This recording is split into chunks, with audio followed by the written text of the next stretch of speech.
Ini bisa kisah-kisah yang beredar di kalangan masyarakat selama puluhan tahun, gitu ya. Nah, jadi setelah apa tadi? Markus kira-kira 65 sampai 70 Masehi, Matius dan Lukas kira-kira 75 atau sampai 80 Masehi. Nah, yang Yohanes ini ada yang Assalamualaikum warahmatullahi wabarakatuh. Waalaikumsalam. Puja dan puji syukur kehadirat Allah Maha Suci Maha Tinggi. Salam dan salawat kepada baginda Nabi Muhammad Sallallahu Alaihi Wasallam, pada keluarga beliau, para sahabat, serta umatnya yang sangat dirindukannya nanti kita bertemu di Telaga Al-Kautsar. Teman-teman, saya di studio Ustadz Donditan karena ini udah dateng bukunya ya. Jadi kalau beli buku di Amrik saya nitip sama Ustadz Donditan. Ada 3, yang 2 udah datang duluan. Yang pertama 16 penyaliban sebelum Yesus ya. Misi dan visinya sama tuh. Turun ke dunia, separuh dewa, separuh manusia, menebus dosa umat manusia, disalibkan ya. Terus yang kedua, peran mitra di dalam kekristenan ya. Kenapa bisa teradopsi itu nanti kapan-kapan kita. Nah, ini bukunya nih. Who wrote the Gospels? Siapakah yang menulis Gospel? Ini dibahas dalam buku ini. Tapi saya sendiri belum baca karena baru datang. Tapi kan nggak marem nih, mumpung ada Ustadz Donditan. Jadi kita tanyakan. Gini Ustadz Dondi, kalau Gospel itu yang kita kenalkan yang di kanon Matius, Markus, Lukas, dan Yohanes. Ini gimana ceritanya nih mengenai nama-nama? Pertama, dari mana nama-nama itu berasal? Apakah mereka benar-benar Matius, Markus, Lukas, dan Yohanes? Itu gimana penjelasannya Tadi monggo? Nah, gini. Assalamualaikum warahmatullahi wabarakatuh. Alhamdulillahirrahmanirrahim. Wassalatu wassalamu ala rasulillah. Sejahtera ya buat teman-teman pemirsa channel Donditan dan Gerham Mualaf Jakarta ya. Insya Allah kita semuanya sehat-sehat. Alhamdulillah. Gimana ceritanya 4 gospel memperoleh nama-namanya? Nama-namanya Matius, Markus, Lukas, dan Yohanes. Gini, Tat. Jadi kalau menurut sarjana-sarjana ahli perjanjian baru sendiri yang sudah mempelajari manuskrip aslinya, bukan asli ya, salinan ya. Yang sudah mempelajari sejarahnya, mempelajari tradisinya, mempelajari perbendaharaan katanya, sampai mempelajari gaya bahasanya. Boleh dikatakan hampir semua lah. Hampir semua mengatakan bahwa keempat gospel yang masuk ke dalam Bible-nya saudara kita yang Kristen, itu semuanya ditulis oleh orang-orang yang pertama bukan saksi mata langsung. Oke. Yang kedua juga tidak mengenal saksi mata langsung. Jadi bisa dikatakan orang-orang yang menulis itu adalah orang-orang yang tidak pernah ketemu langsung dengan narasumber, ya. Juga nggak pernah jalan-jalan bareng Yesus. Gitu. Ngopi bareng nggak pernah ya? Ibaratnya gitulah, nggak pernah ngopi bareng Yesus, gitulah. Tapi ngomong-ngomong, ini kan sebelumnya kita harus disclaimer dulu nih, ya, bahwa kita umat Islam sebagai istilahnya kita nih sebagai apologet nih ya, ngapain kita ngomongin kitab orang, gitu. Okay? Yang kita omongin ini dalam ranah akademis, ilmiah, ada dokumennya, begini kan semua kan, ya di belakang saya.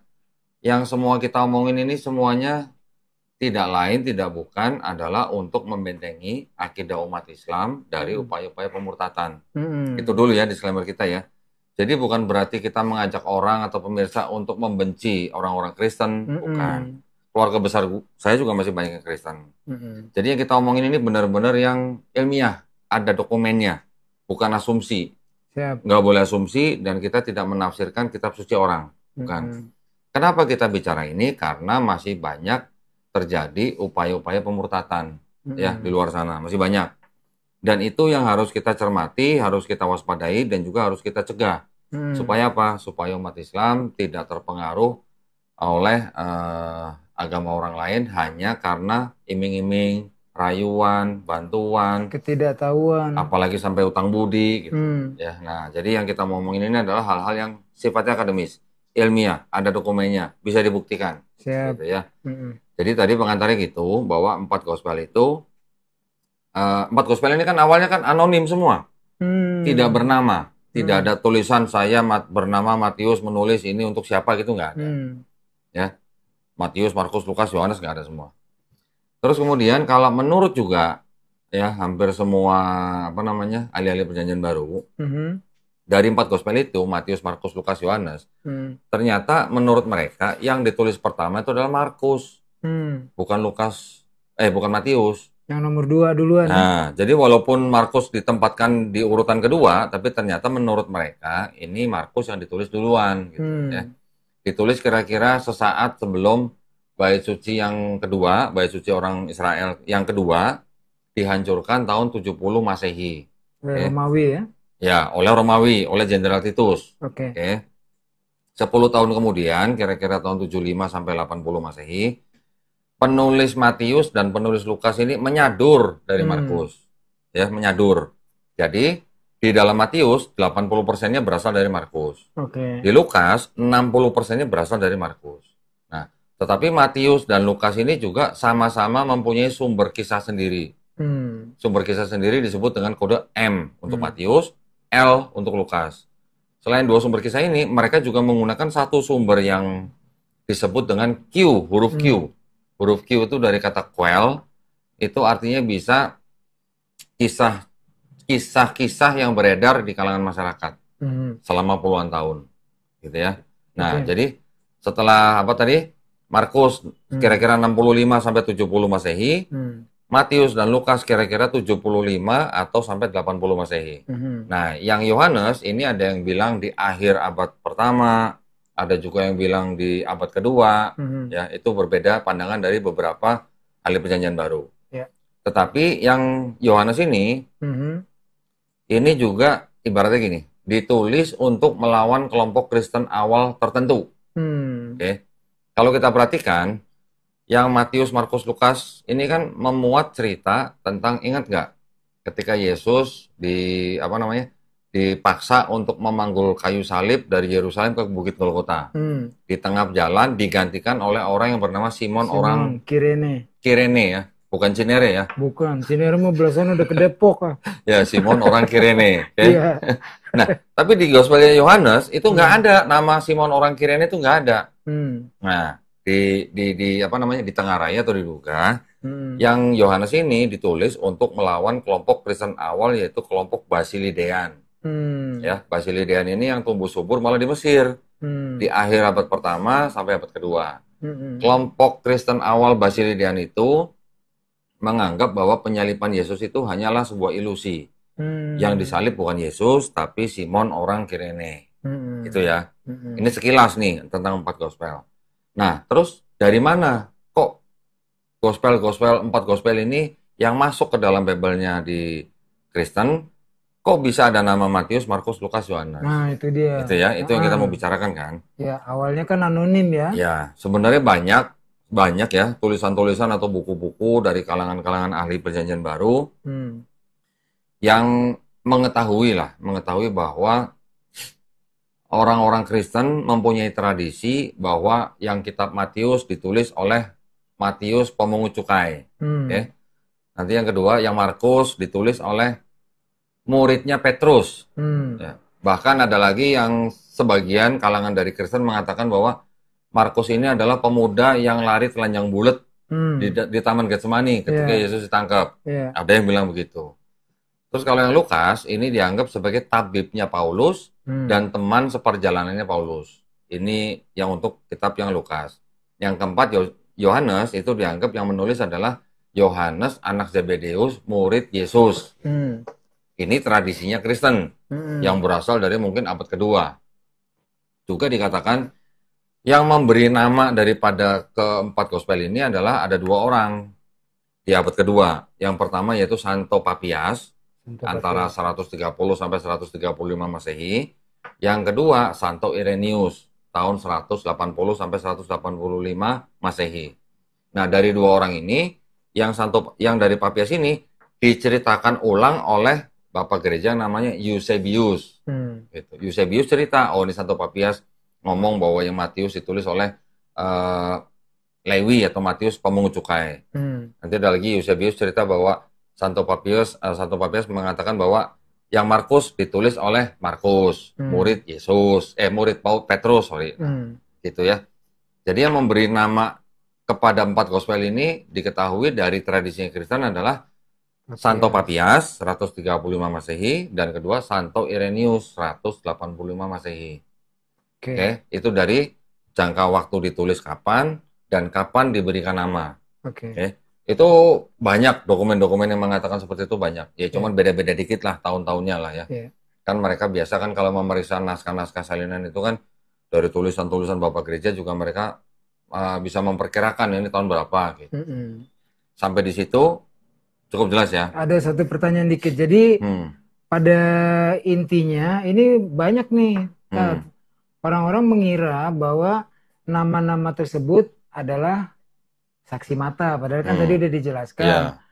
Kemudian juga mengenai penamaan-penamaan ini dari Santo Papias dan Santo Irenaeus ya. Nah, ini bahkan ada yang menganggap bahwa Yesus sendiri yang menulis gospel itu. Ada orang berpandangan seperti itu, saking Yesus awamnya. Sendiri yang nulis.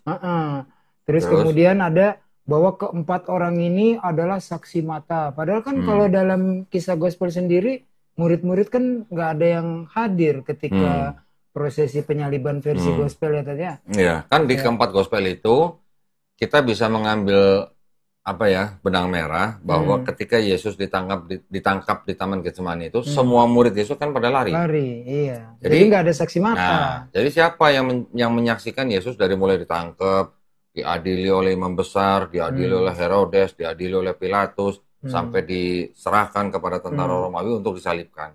Tapi mengenai Markus tadi, yang begitu mau ditangkap, kan lari tuh, bajunya ketahan, kain lenannya kan, baju lenannya. Ada kemungkinan nggak itu Yesus sendiri? Menurut tradisi para scholar sih ini ya Markus ya yang saya belum pernah membaca teori bahwa yang pemuda lari telanjang di Taman Getsemani itu Yesus, belum pernah baca. Cuman pertanyaannya kan gini, ngapain malam-malam di taman nggak pakai baju gitu? Iya. Pertanyaannya gitu. Punya kira-kira teori ngapain tuh laki-laki di Taman Getsemani sendirian nggak pakai baju, ngapain kira-kira? Nggak kebayang lah kalau orang Jawa mungkin lagi bertapa itu kan. Ya oke lah, karena tidak diceritakan ya kita tidak usah mereka-reka. Oke. Nah, tapi sekarang kita harus menunjukkan bukti. Ya, dari mana tadi omongan saya itu berasal gitu. Oh iya dong, ya kan kita kalau ngomong selalu pakai data. Ya, jadi selain daripada nanti ada lagi yang namanya website dari yang disebut dengan konferensi wali-wali gereja di Amerika. Ya, disingkatnya United States Conference of Council of Bishop atau apa gitulah. Disingkatnya usccb.org. Nah, itu juga bisa dibuka. Di website itu ada semacam kayak halaman untuk mau baca Bible, tapi di setiap kitabnya tuh nanti ada pendahuluan. Nah, di pendahuluan itu kita bisa baca siapa yang diduga menulis ini dan menurut ahli-ahli sekarang itu memenuhi syarat atau bisa dibuktikan atau enggak gitu. Tapi luar biasa yang ada cukup atau enggak di gitu. Christian scholars di Amerika, Eropa, mereka benar-benar mau cari kebenaran ya. Kalau di Indonesia kan ditutupi itu. Iya. Jujur. Jadi kalau yang namanya sarjana-sarjana itu mereka memang harus jujur terhadap apa yang kan mereka punya metode penelitiannya. Harus ada media yang diteliti, harus berdasarkan juga hal-hal yang lain, sejarah, tradisi dan sebagainya. Itu kan mereka memang harus jujur apa adanya. Gitu. Kalau yang mungkin gereja atau apologet mau menutupi ya itu urusan mereka lah. Tapi yang jelas kalau yang penelitian-penelitian mereka yang sudah dituangkan dalam buku, ya itu kan bisa dipertanggungjawabkan gitu. Kalau nggak setuju dengan buku ini, ya silakan buku tandingannya atau buku bantahannya kan gitu harusnya. Oke. Nah, untuk yang tadi saya punya nih ada buku The Five Gospel. Buku The Five Gospel ini memang kontroversial, ya karena memang ditentang oleh gereja-gereja hampir di seluruh dunia lah. Oke. Buku ini ditulis oleh kira-kira hampir 80 ahli-ahli perjanjian baru, ya, yang istilahnya boleh dikatakan memang di bidangnya gitu. Nanti ada bantahan dari kalangan gereja bahwa yang nulis nggak kredibel, nggak ini tukang apa gitu. Ada yang begitu, ya itu biasa lah ya. Ini yang menulis nih, jumlah orang yang menulis nih ya. Itu bukan orang awam ya, orang-orang dari STT semua. Bukan lah, nih ya dari mulai sini nih. Ini yang menulis, kelihatan nggak sih? Nih ya, ini daftar namanya nih. Ini sekian banyak. Ini daftar namanya yang nulis nih. Oke. Daftar nama yang nulis. Nah ya. Jadi kalau kita lihat nama-nama yang menulis di sini, ini gelarnya tuh berjejer gitu. Ada yang AB, MA, MDiv, PhD, PhD, MSL, apa lagi nih? MS, ya. Bukan orang sembarangan. Semuanya macam-macam gini. Ya. Ada yang BA ya ada dari macam-macam universitas gitu. Kebanyakan semuanya udah, istilahnya udah master di bidang teologi. Oke. Ya. Nah, buku ini dulu diterjemahkan oleh almarhum Ustadz Insan Mokoginta. Oh, beliau almarhum. Ya, dari bahasa Inggris ke dalam bahasa Indonesia. Ya, di dalam buku ini ya kita bacanya jadi lebih cepat, lebih cepat memahami gitu ya, karena ini kan sudah dalam bahasa Indonesia. Keren. Daftar nama-nama tadi yang menulis ada di sini nih, di belakang, bagian belakang. Mana ya, ini kan? Nah ini. Ini dari sini nih, yang menulis nih ya. Ini daftar namanya. Kalau sama almarhum Ustadz Insan Mokoginta dibuatkan tabel tuh. Bisa dicek sendiri. Kan zaman sekarang kan kita bisa ngecek orang ini bener nggak, itu siapa-siapa kan bener kan? Keren. Bisa dicek. Nah, di buku ini tentang tadi pertanyaan Ustadz Unggul, bagaimana gospel itu memperoleh nama-namanya, gitu kan? Betul. Di sini ada sebuah kayak semacam apa ya, bagan atau kayak gambar kotak gitu. Tabel. Sebentar, oh iya. Ini di sini juga diceritakan nih sumber-sumber kisahnya dari mana, ini berasal dari mana, yang ini dari mana gitu ya. Ini gitu, ya. Tadi ya. Ya. Markus, nah ini, inspirasi. Ini ada kotak begini nih. Ya. Atau kebetulan ini kan sudah saya masukkan ke dalam PowerPoint nih. Oh iya, ya, mendingan kita tampilkan aja ya. Biar pemirsa bisa screenshot. Ya, nanti teman-teman yang mau screenshot juga tinggal di shoot aja. Ya. Bentar. Nanti gantian biar saya baca. Nah, tolong ditampilin. Nah, ini ya. Oke. Itu yang ada itu ya ditampilin kecil. Nah, turunin bisa nggak? Nggak bisa turunin ya? Oh, ketutup dong. Ya, kalau di sini ketutup. Oke lah. Itu yang di kameranya di zoom. Diganti kameranya ke saya. Yang di kameranya. Nggak usah dicabut. Di sini. Nggak ngaruh. Jadi pemirsa bisa sambil ngelihat ininya. Yang di buku sama nggak dengan yang di PowerPoint ya. Karena ini kan di foto. Iya.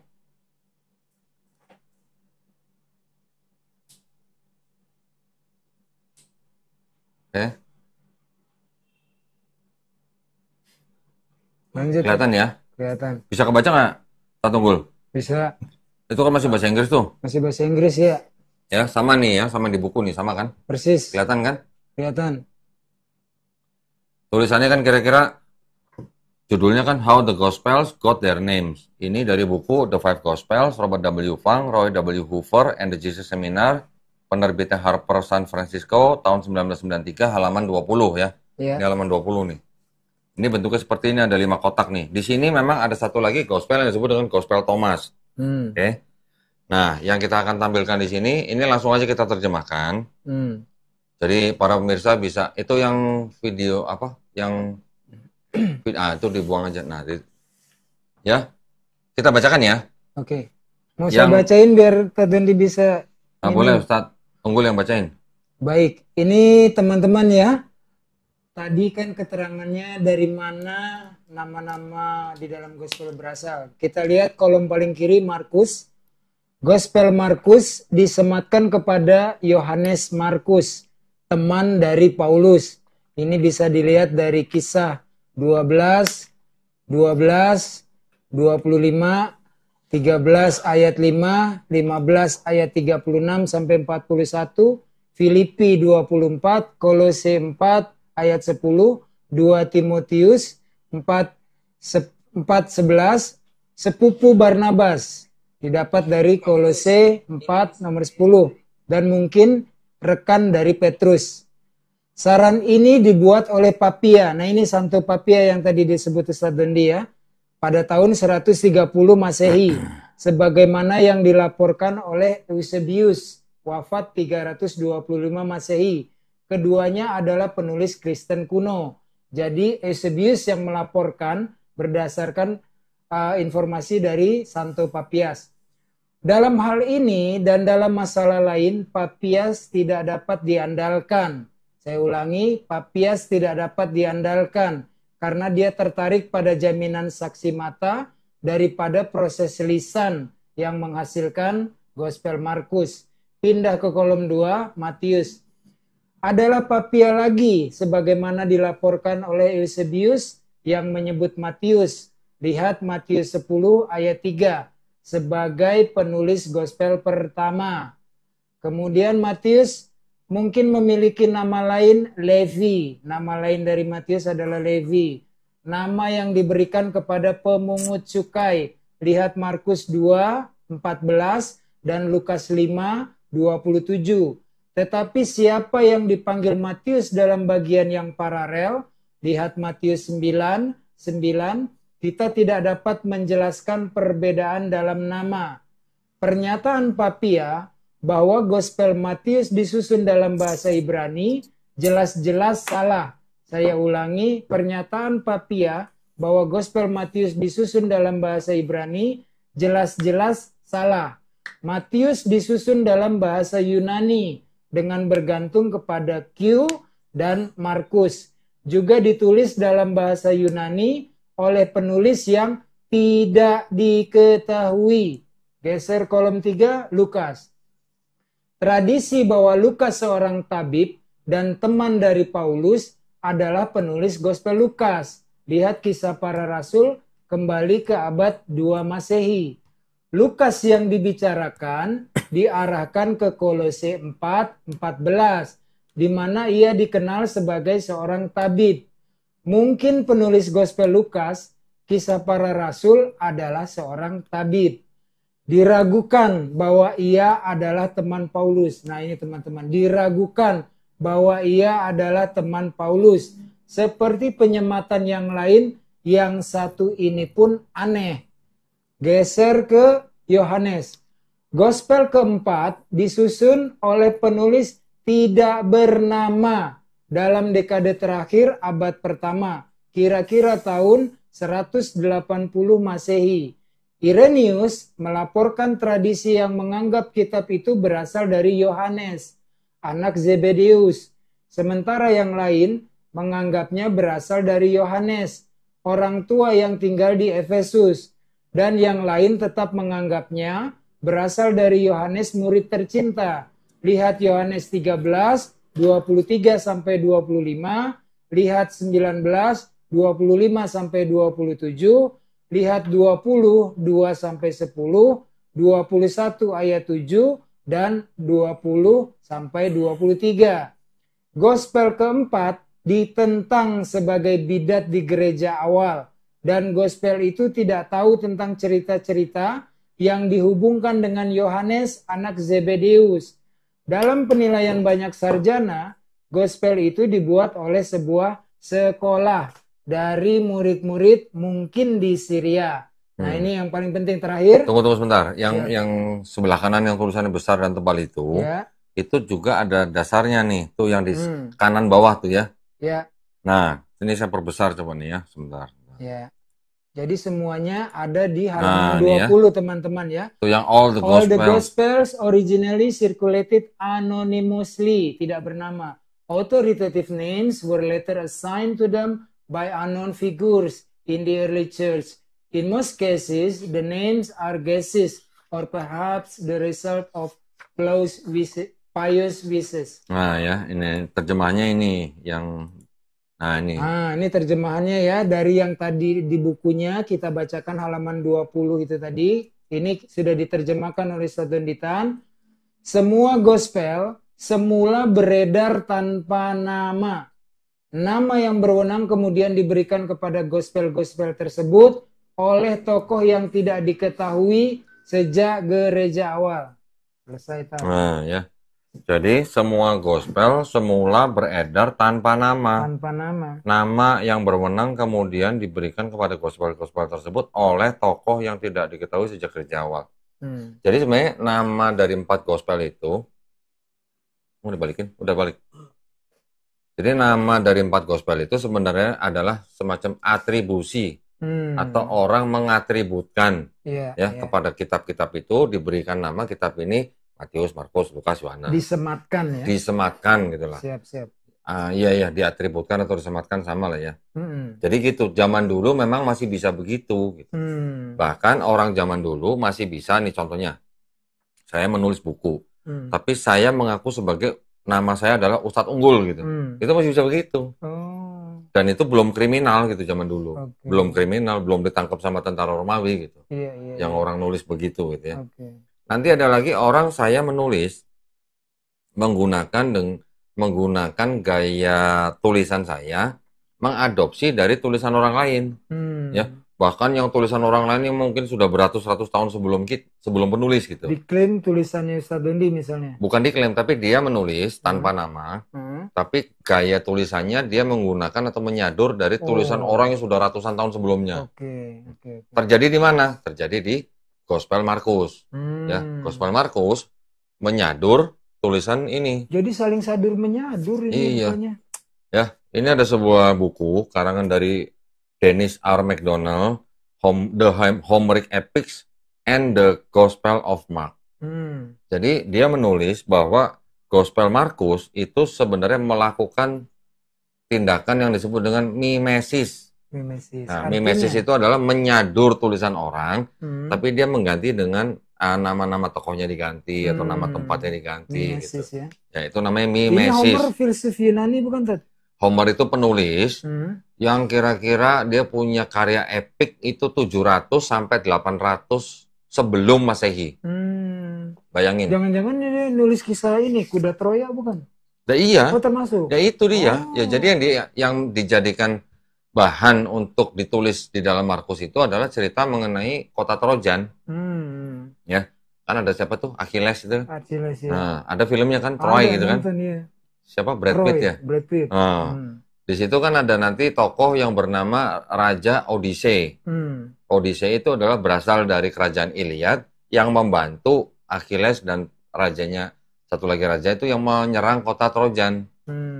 Raja Odyssey ini itu yang setelah dia membantu menghancurkan kota Trojan, kemudian dia pulang ke kerajaannya di Iliad. Tapi diceritakan perjalanannya pulang itu memakan waktu kurang lebih 10 tahun. Wow, jadi mampir-mampir, mencok-mencok di mana. Kisah-kisah itu yang ditulis oleh Homer. Kisah heroik. Nah, ya. Homer itu penulis tentang Odyssey itu gitu. Nah, tulisan Homer itu yang diadopsi oleh Markus. Contoh misalnya. Ada kan ceritakan ketika di Bible Bible diceritakan Yesus satu perahu dengan 12 muridnya. Yang apalah istilahnya ada kejadian apalah, mungkin ada yang angin badai atau gimana gitu kan. Itu juga diambil dari sini. Terus kemudian cerita tentang ketika Yesus kakinya diurapi dengan minyak oleh perempuan. Ada kan? Ada. Di Homer juga ada. Gitu. Itu yang disebut dengan mimesis. Nah, ini disebutnya. Coba. Kebaca nggak? Mark and mimesis, kebaca ya? Iya. Jadi ini Mark ini maksudnya Markus. Gospel Markus maksudnya. Dan mimesis. Gitu. Nanti kita bisa lihat nih contoh-contoh yang mirip dengan kisah-kisah di dalam ini gitu. Ya, sebentar ya, saya cari contoh-contohnya. Gue belum sempet ini masukin ini contoh-contohnya ke dalam PowerPoint gitu. Iya, masukin kapan-kapan. Saya pikir yang menyadur cuma Matius dan Lukas. Ternyata sumbernya Markus juga menyadur dari Homer. Ntar dulu, ada lagi. Oh, ada lagi. Jadi 4 kan. Markus menyadur dari Homer, ya kan? Matius dan Lukas menyadur dari Markus. Yohanes nyadur siapa? Nah, itu pertanyaannya. Yohanes nyadur tulisan-tulisan Euripides. Tentang Dionysus, anak Zeus. Nah, jadi 4-4-nya ini semuanya menyadur. Ya. Yang Markus nyadur Homer, yang Yohanes nyadur Euripides, yang Matius dan Lukas menyadur Markus. Nah, ini sedikit boleh tadi? Setengah menit. Coba kamera. Oke. Jadi teman-teman kalau mengikuti kajian dari Ustadz Donditan, itu yang terutama yang sangat fenomenal, itu adalah Bible ya. Nah, itu kan dijelaskan tuh rangkaiannya semua. Nah, dari rangkaian semua ini kita bisa melihat bahwa kan dalam BOB pun sering dibilang ya, Yesus dan Isa Al-Masih adalah tokoh atau sosoknya sama, tetapi diceritakan berbeda. Riwayat menurut versi gospel dan riwayat menurut Al-Quran. Nah, jadi kalau kita tadi sudah membuktikan dari data-data, Markus yang nomor 2 duluan muncul, lalu menjadi inspirasi bagi Matius dan Lukas. Sementara Markus sendiri menyadur banyak tulisan-tulisan dalam Gospel Markus dari Homer. Demikian juga Yohanes.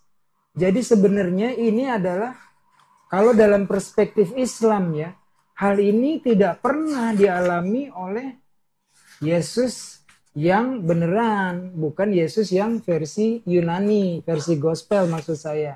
Nah, di sini kita bisa menarik kesimpulan bagaimana mungkin sebuah kitab suci tapi yang disadur dari sana, disadur dari sini. Itu intinya yang perlu kita ingat, menambah ketebalan iman terhadap Al-Quran. Ya. Oke, lanjut Pak Dondi. Ini saya kasih contoh ya, saya kasih contoh. Ini yang di halaman 61. Ya, ini dari buku ini, di halaman 61. Ini ada cerita mengenai yang di audisi, mungkin yang di chapter 10 kali ya. Poin 1 sampai 69. Ini Markus di pasal 4 ayat 35 sampai 41. Di sini kata-katanya begini, Odysseus' crew boarded and sat down. Di sini Jesus boarded and sat down to teach. On a floating island, Odysseus told stories to Aeolus. On a floating boat, Jesus told his stories to the crowds. Sini lagi, after month he took his leave. Ini maksudnya bahasa Inggris, tapi yang sudah diterjemahkan dari tulisan-tulisan Yunani ya. Siap. Ini sudah diterjemahkan bahasa Inggris. After a month he took his leave, boarded and sailed with 12 ships. Ya, kalau di Markus, when it was late, he took his leave and sailed. Other boats were with him. Ya, di sini Odysseus slept. Yang di Markus, Jesus slept. Urutannya mirip, urutannya sama gitu ya. The greedy crew opened the sack of winds and created a storm. All the winds rushed out. Di sini, a storm arose and there was a great gale of wind. Ya. Yang di baris berikutnya, the crew groaned. Di sini, the disciples were helpless and afraid. Berikutnya, Odysseus awoke and gave up hope. Yang di sini yang di Markus, Jesus awoke and stilled the storm. Berikutnya, Odysseus complained of his crew's folly. Aeolus was master of the winds. Yang di sini, Jesus rebuked his disciples for lack of faith. Jesus was master of winds and sea. Bayangin. Ya. Jadi, nah ini yang tadi Ustaz Don dijelasin artinya mimesis ya. Ya, mimesis ya. Mimesis, merubah menjadi tokoh yang penulis berikutnya inginkan. Dari tokoh yang lama diganti dengan tokohnya di sini adalah Yesus menurut Markus. Mimesis ya. Ini contoh ya, contoh yang sangat-sangat jelas. Ini bahasa Inggrisnya diterjemahkan dari bahasa Yunaninya. Oke, siap. Nanti ada lagi apa ya? Sebentar. Ini contoh lagi nih, contoh kecil nih. Saya bacakan nih. Bisa jadi BOB jilid 2 sebenarnya. Belum sempet. BOB Reborn. Iya, cuman belum sempat. Ini kok kepotong itu? Ya, ini ya. Aduh, susah duduknya. Ini digeser sedikit kameranya. Agak ke sini, agak ke sini. Bukan itunya dong, yang itu dong, yang painting dong.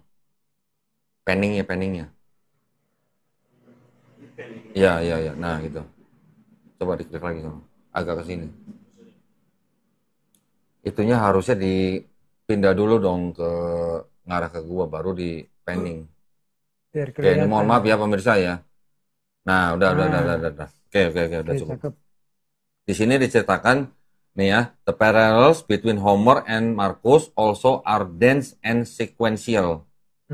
Dense tahu ya maksudnya ya? Ya. Apa? Kental gitu ya, padat gitu ya. Di sini di Odyssey chapter 10, di sini Markus chapter 5 ayat 1 sampai 20. Odysseus and crew sailed to Aia. Susah amat sih bacanya apa sih ini? Aia ya? Area. Nggak ada R-nya. Aia. Ya. Yang di Markus tulisnya Jesus and disciples sailed to the region of the Gerasenes. Yang di Odyssey, when Odysseus drew his sword against her, the ogre ran to him, knelt, called him by name, and begged for mercy. Yang di sini, yang di Markus, when Jesus ordered the demon to depart, the demoniac ran to him, knelt, called him by name, and begged for mercy. Mirip kan? Jadi narasinya sama, cuman mungkin tempat kejadiannya beda. Jadi Odyssey diganti Yesus, subjeknya diganti, tempat berbeda. Diganti tempat yang berbeda juga menurut keinginan Markus. Ya. Oke. Kira-kira begitulah. Oke. Ini di sini di buku ini banyak sekali contoh yang seperti itu. Dari mulai kejadian-kejadian yang ada di Bible, ternyata di tulisan Homer itu banyak yang sama gitu. Oke. Tapi ini sih sebagai pertanyaan dengan tanda tanya besar. Pertanyaannya, scribers atau penulis-penulis gospel itu, yang pertama deh yang melakukan mimesis itu, ya kan? Kemudian apakah pada saat itu kan semua orang tahu apa nggak semua orang tahu bahwa ada kisah-kisah, biasanya kalau kisah mitologi Yunani kan itu diceritakan secara mulut ke mulut karena belum ada buku percetakan, orang belum banyak bisa baca. Ketika ini diangkat menjadi sebuah ayat-ayat dalam Gospel Markus, orang-orang nggak tahu lah kok sama dewa kita atau sama pahlawan kita Odyssey misalnya. Yang dimaksud itu orang-orang yang pada zaman penulis sedang menulis atau pada zaman Bible dikanonisasi? Pada zaman dituliskan.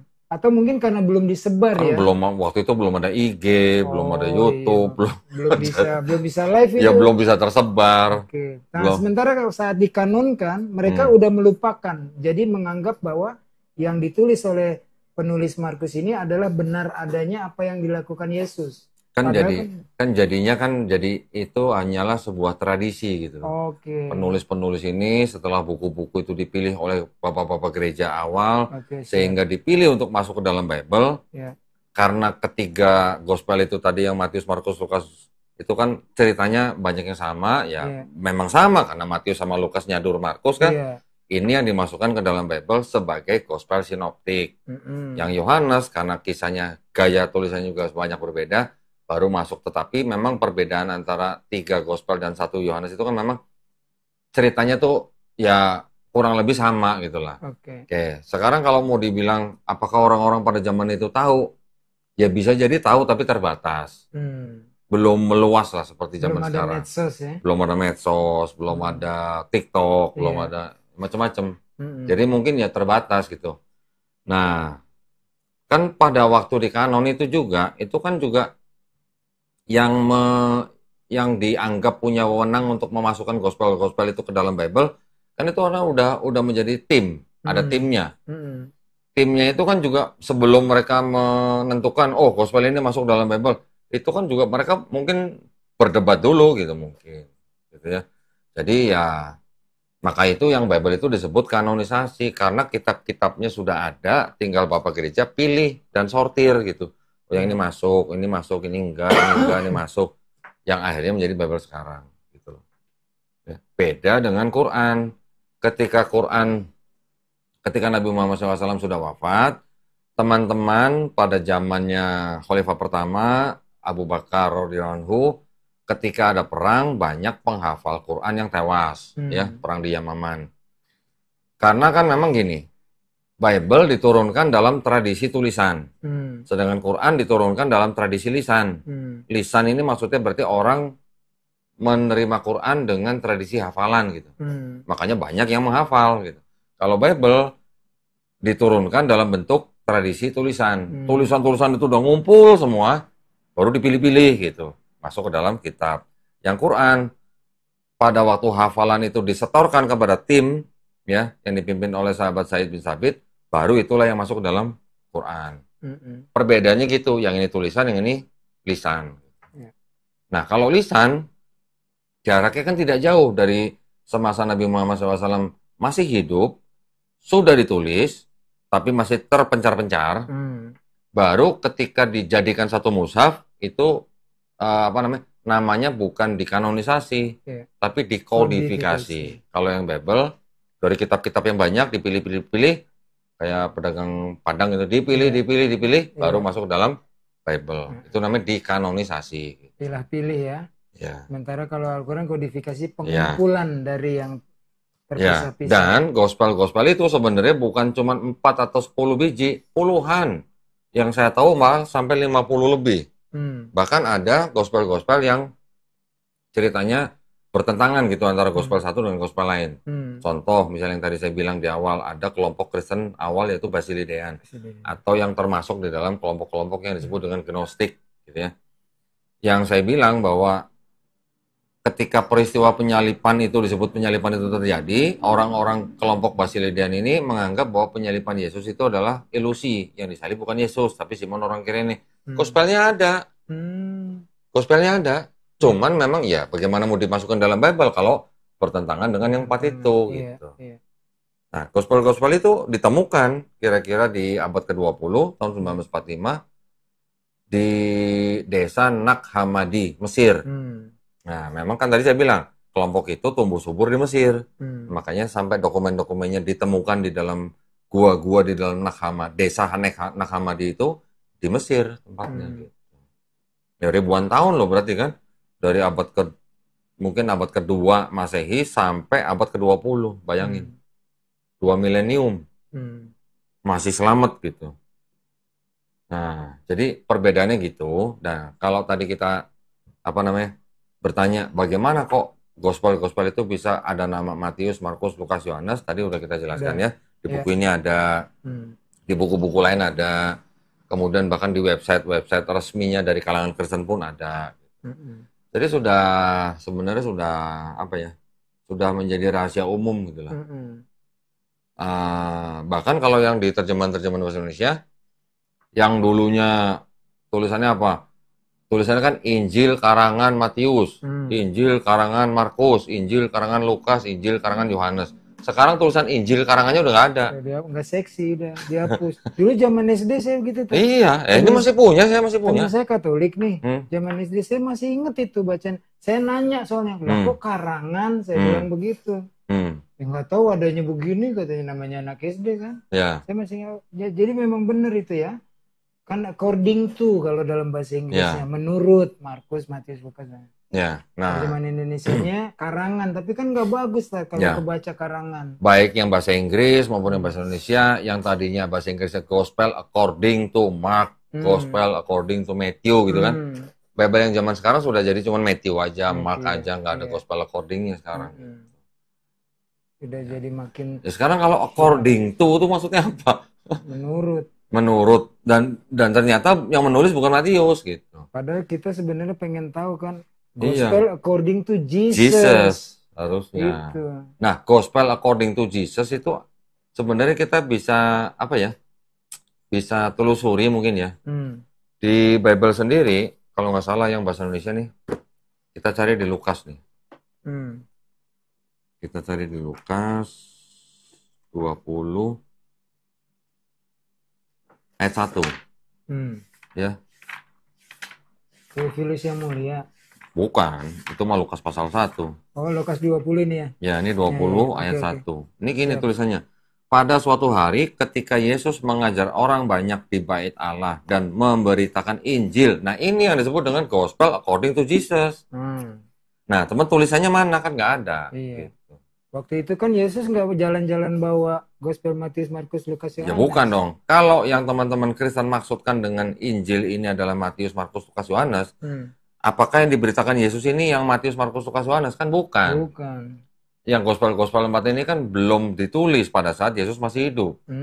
Gitu. Nah sekarang kalau Yesus memberitakan Injil, nah ini Injil yang mana gitu. Inilah yang dimaksud dengan wahyu yang diterima oleh Yesus dari Tuhan Yang Maha Esa untuk Bani Israel pada zaman itu. Ini maksudnya. Kan Yesus bilang, segala firman yang kau berikan telah aku terima dan aku sampaikan. Ya, Yohanes 17:8. Iya, Nah itu kan dia maksudnya. Firman. Berarti kan Yesus menerima wahyu. Menerima firman untuk diteruskan kepada Bani Israel. Iya. Gitu. Sip. Berarti kan definisi kita tentang Injil juga sebenarnya matching dengan ini ya. Matching. Kita mengetahui bahwa Injil adalah wahyu yang diturunkan kepada Nabi Isa alaihissalam untuk Bani Israel pada zaman itu. Iya, benar. Dan tidak dijanjikan untuk dijaga. Betul kan? Pernah dengar nggak Injil dijanjikan untuk dijaga seperti Quran? Kan tidak. Nah itu dia makanya. Kamilah yang menurunkan Al-Quran. Jadi karena tidak dijanjikan untuk dijaga, makanya ya yang ada sekarang ini hanya salinan dari salinan dari salinan dari salinan. Bahasa Banyumasnya copy of copies of copies of copies of copies. Push. Iya. Alhamdulillah kalau di Quran dijanjikan untuk dijaga, ya kan? Ya walaupun ada variasi bacaan, tetapi tidak merubah makna satu ayat dan tidak merubah makna tauhid dalam satu Quran. Iya. Gitu aja. Varian reading bukan versi. Ya, sama halnya dulu kan lama di Australia. Kalau nyebut Friday itu apa? Nyebut Friday-nya gimana? Hari Jumat. Sama sih. Hah? Hampir sama. Yang beda ini. Di sana nyebutnya chips sama dengan UK. Kalau di Amerika kan French fries. Bukan, kalau di Australia nyebut hari Jumat apa? Ngomongnya gimana? Friday aja biasa. Bukan Friday. Tambah-tambah gitu lagi. Nah, iya itu. Kedai mait. Aksennya, dialeknya. Ya itu maksudnya kan itu ada dialek tertentu kan. Friday. Yang di Inggris Friday, Sunday. Yang di Australia Friday gitu. Kurang lebih begitulah. Dialek aja. Ya. Gitu, Tat, ada lagi yang mau tanya? Alhamdulillah sih udah cukup, ini padat. Bahkan kita banyak menambah juga. Dari dance ya? Berarti dance ya? Dance kental. Density-nya kental. Kental gitu. Nah, jadi kita, kalau saya bicara tadi seperti itu, ada bukti tulisannya, ada bukti dokumennya, terus masih dikatakan menafsirkan kitab suci, orang tuh menafsirkan apanya gitu. Enggak, kan kita cuma baca. Nah, itu. Menampilkan data-data. Ya. Jadi, kalau begini kan kita tidak menafsirkan, tidak menafsirkan kitab orang gitu. Iya. Kita cuma membacakan buku-buku yang ada di sini. Kalau memang teman-teman Kristen tidak setuju dengan perkataan saya, ya bikin buku tandingan untuk membantah ini gitu loh. Tandingin bukunya. Iya. Ya. Nah, ini ada informasi. Ya. Siap. Insya Allah mohon doanya ya dari para pemirsa. Buku saya yang tadinya berjudul Bible Oh Bible. Oh iya, udah jadi belum tuh? Sebenarnya udah jadi, udah lama. Cuman penerbitnya ini yang pada nggak berani terbitin. Oke. Nah, alhamdulillah ini ada penerbit yang berani nerbitin. Tapi dia nggak terima dengan judulnya. Dia nggak mau dengan judul Bible Oh Bible katanya. Jadi minta judulnya diganti katanya. Ada usulan judulnya apa? Apa? Kemarin saya ada punya usulan gini, opsi judulnya Bible Expose. Terlalu tajam juga. Expose-nya pakai D gitu. Terlalu tajam juga. Hah? Terlalu tajam. Masih tajam? Tapi siapa dong? Perbandingan antar 4 gospel misalnya. Loh, enggak dong. Di buku saya Bible yang dulu itu, kan memang saya bagi menjadi 2 bagian utama. Oke. Bagian pertama itu khusus kontradiksi dalam Perjanjian Baru. Ya. Bagian kedua itu kontradiksi dalam Perjanjian Lama dan Perjanjian Baru. Oke. Kalau yang bagian pertama, yang Perjanjian Baru itu hanya khusus 4 gospel. Oke. Oh, kalau gitu kontradiksi dalam Bible itu aja netral, kan memang fakta juga. Kontradiksi dalam Bible, adem tapi nyelekit. Udahlah, kemarin udah dirapatin, udah disetujuin Bible Expose. Nah, jadi mohon doanya para pemirsa ya. Insya Allah buku saya itu nanti akan diterbitkan atau di launching akhir bulan Juni 2024. Insya Allah mohon doanya ya. Pada sebuah acara yang insya Allah nanti akan diadakan di Jakarta Selatan. Mungkin tunggu flyer saya aja ya. Tunggu flyer, nanti kita akan buat flyer. Kasih kuisnya sekarang. Nanti yang menang misalnya 5 orang. Dia beli, terus tanda tangan satuan di langsung di situ. Nanti di tempat itu pada acara itu nanti kita sekalian jual buku. Ya semua yang beli pada saat acara itu dapat tanda tangan. Gitu. Nanti kalau gue pegal pakai stempel aja.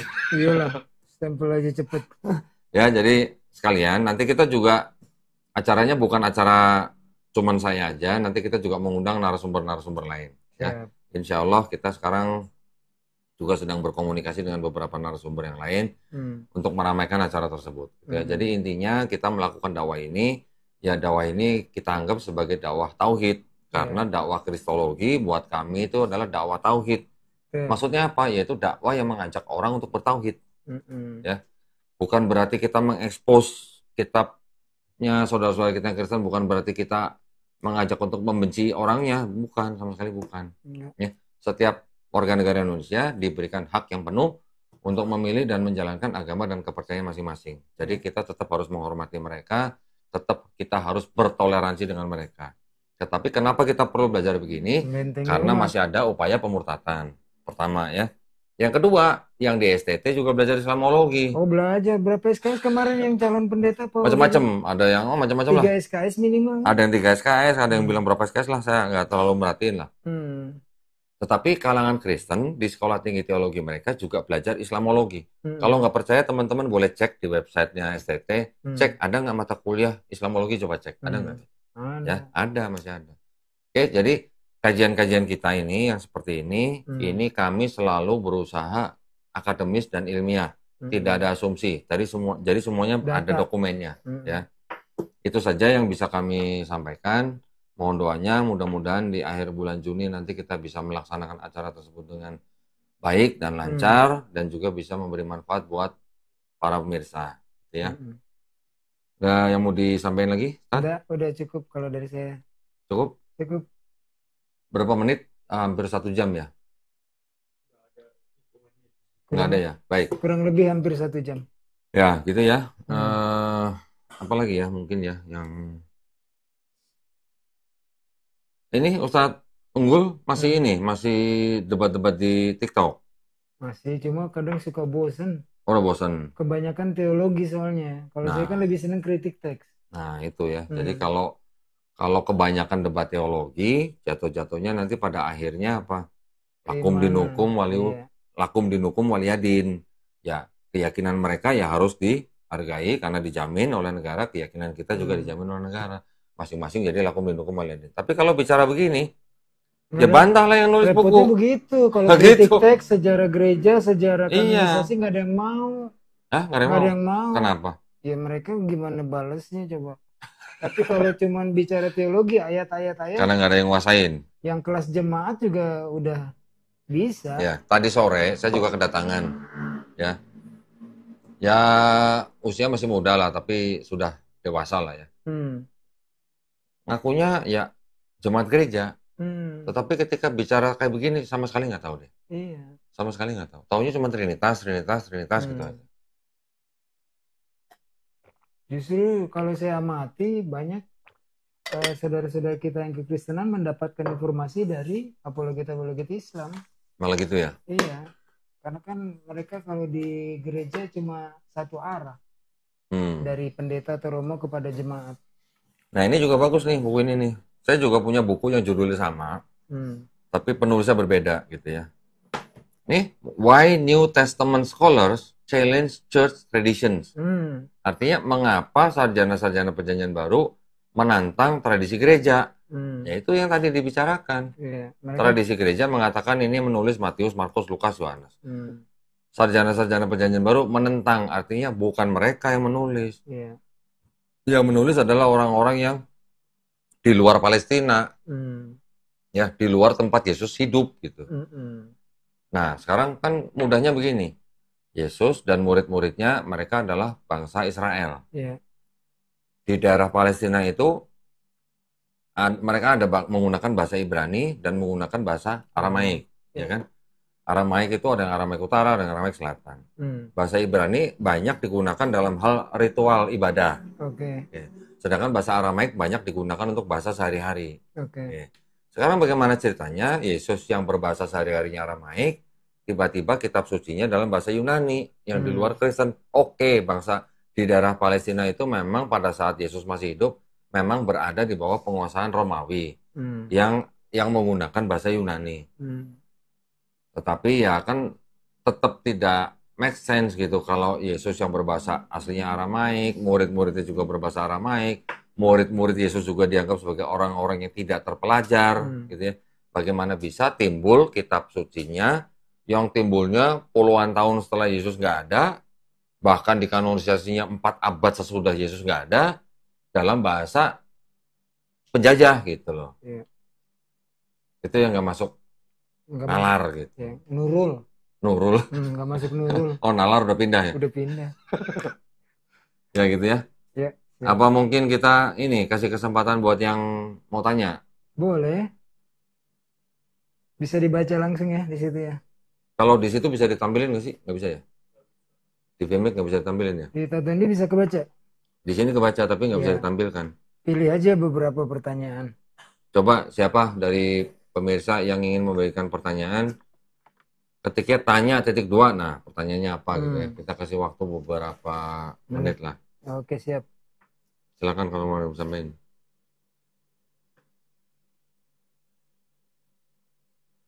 Apa nih? Silakan kalau ada yang mau tanya. Jadi jangan dikira nanti kita cuman bisanya monolog gitu ya. Dari sekian banyak yang nonton, mungkin ada yang mau bertanya, silakan.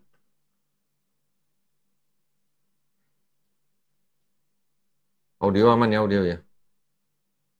Audio aman. Di monitor nggak sih audionya di situ? Pakai apa?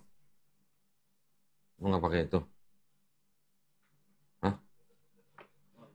Bagus ya? Belum ada yang nanya nih. Berarti udah paham penjelasannya, penjabarannya. Ini ada Profesor Dr. Wahyudi tanya, silakan, Prof. Silakan.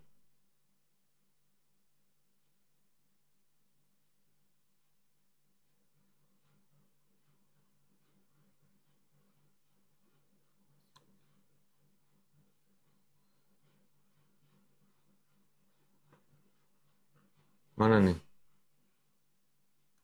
Paulus sebenarnya siapa? Kenapa Paulus bisa bikin narasi-narasi? Paulus itu sebenarnya dia juga blasteran, setengah Yahudi. Ya. Bapaknya dari bangsa Israel, kaum Yahudi, dari suku Benyamin. Ya, suku Benyamin. Ibunya dari Tarsus Yunani gitu. Makanya nama awalnya Saul van Tarsus ya? Awalnya Saulus gitu, awalnya Saulus. Ya. Nah, Paulus itu sebenarnya awalnya karirnya itu di pemerintahan Romawi. Awalnya dia adalah kepala tentara Romawi yang mengejar-ngejar pengikut Yesus. Ya, dipenjara, dibunuh, ditangkap gitu. Dan Paulus tidak pernah ketemu Yesus secara fisik. Ya. Namun kemudian ketika ada perjalanan mau cari pengikut Yesus ke Damsyik, di tengah perjalanan Paulus dan teman-temannya ngakunya melihat cahaya, mendengar suara. Setelah itu baru Saulus berubah nama menjadi Paulus. Paulus ini mengangkat dirinya sendiri sebagai rasul ya untuk bangsa non-Yahudi. Ya.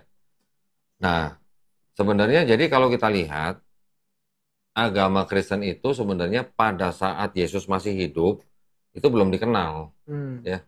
Tetapi ketika Paulus mengaku bertobat, ketika dia mulai memberitakan tentang Yesus, baru mereka disebut sebagai Kristen. Ya. Tapi apa yang ditulis oleh Paulus itu istilahnya apa ya disebutnya? Ajaran yang memberitakan Yesus gitu, ya. Bukan ajaran yang mengikuti ajaran Yesus. Kalau kita mau mempelajari ajaran Yesus di dalam Bible, Yesus sunat, Yesus puasa, Yesus nggak makan babi, Yesus apa lagi? Doanya sujud, Yesus kalau kita baca matinya dikafanin. Nah, sedangkan yang terjadi sekarang dari mulai yang bapak-bapak dari gereja awal sampai sekarang, yang terjadi atau yang diikuti kan bukan yang begini. Malah Islam yang ngikuti begini kan. Islam puasa, Islam sunat, Islam nggak makan babi, Islam mati dikafanin, Islam juga doanya sujud gitu. Malah kita yang melakukan ibadahnya mirip dengan Yesus dalam Bible. Tapi Kristen malah yang tidak melakukan gitu. Berarti kan kalau disebut Kristen pengikut Kristus, bener apa salah gitu. Ya kan? Gitu ya. Sekilas ya mengenai Paulus ya. Mana lagi nih pertanyaan? Waduh, ada yang tanya. Apakah OTN di Indonesia pantas hidup di negeri Pancasila karena Tuhannya 3? Jangan salah, gini ya. Teman-teman Kristen tetap mengatakan bahwa Tuhannya itu Esa. Tetap ya mengatakan Esa. Yeah. Tetapi mereka beranggapan bahwa Tuhannya saudara kita yang Kristen itu bisa bermanifestasi dalam 3 pribadi. Nah, itu aja bedanya. 3 pribadi, 1 hakikat. 1 hakikat. Jadi mereka berkeyakinan bahwa Tuhan mereka adalah Esa. Yeah. Itu tetap di dalam akidah mereka. Yeah. Yaitu cuman ada keyakinan tambahan bahwa Tuhan mereka bisa bermanifestasi dalam 3 pribadi. Mereka mengatakan bahwa yang ketiga pribadi itu tidak bisa dipisahkan. Ya. Bapa itu Tuhan, Yesus Tuhan, Roh Kudus Tuhan, tapi bukan 3 Tuhan, tapi 1 Tuhan. Bapa Maha Kuasa, Putra Maha Kuasa, Roh Kudus Maha Kuasa, tapi bukan 3 Maha Kuasa, tapi 1 Maha Kuasa. Ini keyakinan dari saudara kita yang Kristen. Ini kita perlu hargai, tidak apa-apa, tidak masalah. Keyakinan orang lain seperti apa itu kita tidak boleh paksa gitu ya. Yeah. Namun begitu, kan mereka masih melakukan upaya-upaya kristenisasi. Nah, itu yang harus kita cegah. Yeah. Di Indonesia sudah ada aturan keputusan bersama Menteri Agama dan Menteri Dalam Negeri nomor 1 tahun 79 yang melarang orang mensiarkan agama kepada orang yang sudah beragama. Gitu. Tadi saya baca itu kepada orang yang datang tadi tentang pernikahan beda agama. Mau baca nggak? Boleh. Di 2 Korintus 6:14. Ada nggak? Oh, kalau nggak ini aja nih. Ini kita sama-sama bacain tafsirnya nih. Di sini nggak ada Korintus ya. Nih. Tafsirnya ini loh, apa namanya? 2 Korintus 6:14.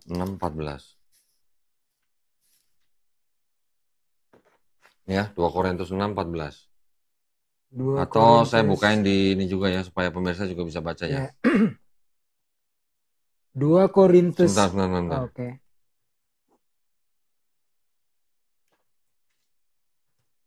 Biar teman-teman yang di rumah juga bisa baca nih.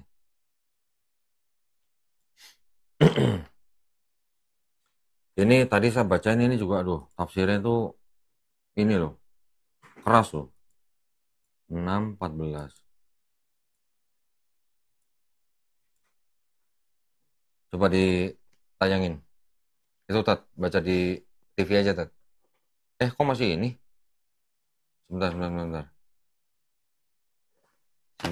Sebentar ya. Pakai obat ganteng dulu. Ini, bisa nggak ditayangin yang di laptop saya? Nah, itu. Kebaca nggak, Tat? Oke, baca. 2 Korintus 6:14. Janganlah kamu merupakan pasangan yang tidak seimbang dengan orang-orang yang tak percaya. Sebab persamaan apakah terdapat antara kebenaran dan kedurhakaan? Atau bagaimanakah terang dapat bersatu dengan gelap? Dilarang ini nikah beda agama. Ya, nah ini kan ayatnya. Kita baca tafsirannya nih, yang ini nih ya. Nih, kolom ini nih ya. Saya buka nih. Ya. Nah, full life. Coba bacain dari sini. Full life. Dalam pandangan Allah, umat manusia pada akhirnya digolongkan dalam 2 kelompok, yaitu mereka yang ada dalam Kristus dan mereka yang tidak ada dalam Kristus. Referensi ayat 2 Korintus 6:14-16 gitu. Ya, bawahnya lagi. Lihat artikel 3 jenis orang. Karena itu orang percaya jangan bermitra secara sukarela atau berhubungan intim dengan orang yang tidak percaya. Sebab hubungan semacam itu dapat merusakkan hubungan mereka dengan Kristus. Ini meliputi kemitraan dalam dunia usaha, golongan rahasia, kencan, pernikahan, dan persahabatan karib. Dunia usaha aja nggak boleh. Nggak boleh. Persahabatan karib aja nggak boleh kan? Nggak boleh. Berarti boleh nggak berteman? Nggak boleh sebenarnya kalau menurut ini. Menurut ini harusnya nggak boleh. Nggak boleh. Nah, ini juga penting nih. Sekarang nih yang kalimat berikutnya tuh. Hubungan orang Kristen dengan orang tidak percaya seharusnya sejauh yang diperlukan dalam kaitan dengan keberadaan sosial atau ekonomi, atau untuk menunjukkan jalan keselamatan kepada orang yang belum percaya. Tuh, jadi berteman nggak boleh, tapi kalau berteman dengan orang bukan Kristen hanya untuk menunjukkan jalan keselamatan kepada orang yang belum percaya. Iya. Berarti kristenisasi bukan? Kristenisasi ini. Nah, itu. Iya. Pacaran nggak boleh, nikah nggak boleh, bisnis nggak boleh. Tapi giliran menunjukkan jalan keselamatan ini boleh. Kan misi nih. Nah, itu. Misionaris. Nah, itu. Jelas ya? Jelas. Oke. Ditutup. Back to laptop. Oke, gitu. Udah. Cukup. Kayaknya udah ya. Lengkap banget. Cukup ya. Ini udah 1 jam lebih. 1 jam lebih. Ini Ustadz Unggul sudah ditunggu sama nyonya di rumah gitu ya. Jadi terima kasih banyak atas perhatiannya buat para pemirsa ya. Sekali lagi kami sampaikan bahwa kajian-kajian kami ini sifatnya adalah akademis dan ilmiah yang ada sumber dokumennya. Jadi kami tidak berusaha menafsirkan kitab suci siapa-siapa. Bahkan tadi kami membacakan tafsir daripada kitab suci teman-teman yang Kristen. Oke, jadi tujuannya adalah kami tidak bukan untuk membentengi akidah umat Islam dari upaya-upaya pemurtadan. Tadi sudah jelas kan, orang Kristen boleh berhubungan dengan orang non-Kristen hanya untuk menunjukkan jalan keselamatan bagi orang-orang yang belum percaya. Nah, saya ucapkan sekali lagi banyak terima kasih buat para pemirsa atas perhatiannya. Buat para pemirsa juga yang ingin mendukung perjuangan dakwah kami, dipersilahkan untuk mengirimkan ke BSI ya dengan nomor rekening 111889988 atas nama YPM Atawi Jakarta. Bisa mengkonfirmasi ke nomor handphone 0813 9883 7007. Dan barakallahu fikum, semoga partisipasi para pemirsa diterima di sisi Allah Subhanahu wa taala sebagai amal jariah ya. Amin ya rabbal alamin. Baik, kalau begitu kami pamit undur diri. Akhir kata wabillahi taufiq wal hidayah. Wassalamualaikum warahmatullahi wabarakatuh. Ya. Demikian teman-teman ya, semoga semuanya membawa manfaat dan menambah iman kita kepada Islam. Jangan pernah tinggalkan Al-Quran dan As-Sunnah ya. Baiklah, semoga kita ketemu lagi di waktu yang akan datang dengan tema-tema yang lebih menarik lagi. Wassalamualaikum warahmatullahi wabarakatuh. Waalaikumsalam.